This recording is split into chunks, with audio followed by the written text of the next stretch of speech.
Transisi energi kini menjadi agenda nasional yang sedang dilakukan Indonesia sebagai salah satu upaya menjaga ketahanan energi dan mewujudkan ekonomi hijau. Ini artinya upaya perubahan suplai energi dari yang sebelumnya bergantung pada batu bara ke energi yang lebih bersih. Salah satu yang dilakukan oleh pemerintah adalah meningkatkan persentase pencampuran biodiesel dalam bahan bakar. Yang terbaru, pemerintah mengeluarkan kebijakan untuk memberi subsidi pembelian kendaraan listrik. Namun baru sebulan mengudara, kebijakan tersebut beberapa kali menuai sejumlah kritik. Salah satunya dari Anies Baswedan yang menilai hal tersebut tak efisien, justru malah membuat kemacetan semata. Menampik hal tersebut, Dirjen Pengendalian Pencemaran dan Kerusakan Lingkungan Kementerian Lingkungan Hidup dan Kehutanan Sigit Raliantoro. Ia menyebutkan berbagai studi telah membuktikan mobil listrik jauh lebih unggul dari mobil fosil fuel atau konvensional. Salah satunya studi pada 2013 yang menyebutkan kendaraan listrik unggul sebesar 80%. Ia memang mengakui mobil listrik tetap memproduksi emisi karbon walaupun minim. Selain itu, pemerintah juga telah bersiap terkait ketakutan limbah baterai di masa mendatang.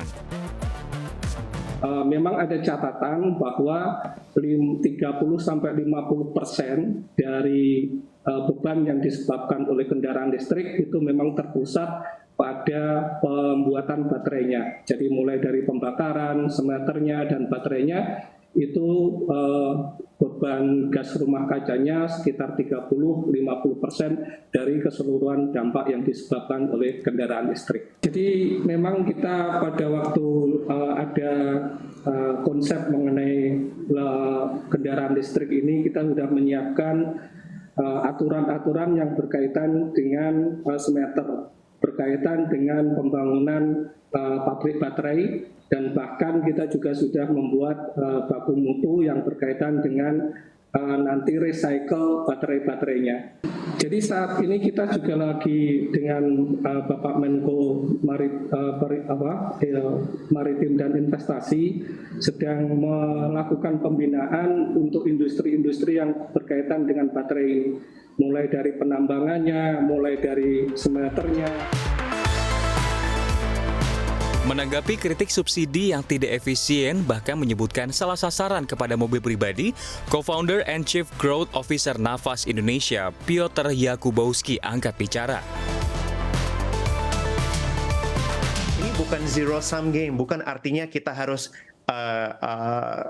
support public dan tidak support private, atau support private dan tidak support public. Ini harus menjalan dengan bersama. Infrastruktur transport publik yang bagus itu bukan 100% garansi orang akan pindah. Pemerintah kita sudah ada plan ke depan untuk transisi energi. Ya mungkin 30, 40, 50 tahun ke depan, tapi ada plannya dan sudah dijalankan. Ia menilai subsidi dinilai tepat karena polusi hanya akan terbukti membaik jika kendaraan listrik sudah masif dan menggantikan mobil berbahan bakar fosil. Untuk bisa menentukan dan untuk bisa menjalankan transisi yang akan berdampak kepada kualitas udara, kita perlu jauh lebih banyak mobil dan motor listrik. Nah, salah satu hal baik kebalik kepada hal-hal subsidi ini, salah satu hal yang penting itu adalah mobil listrik harus jadi lebih affordable.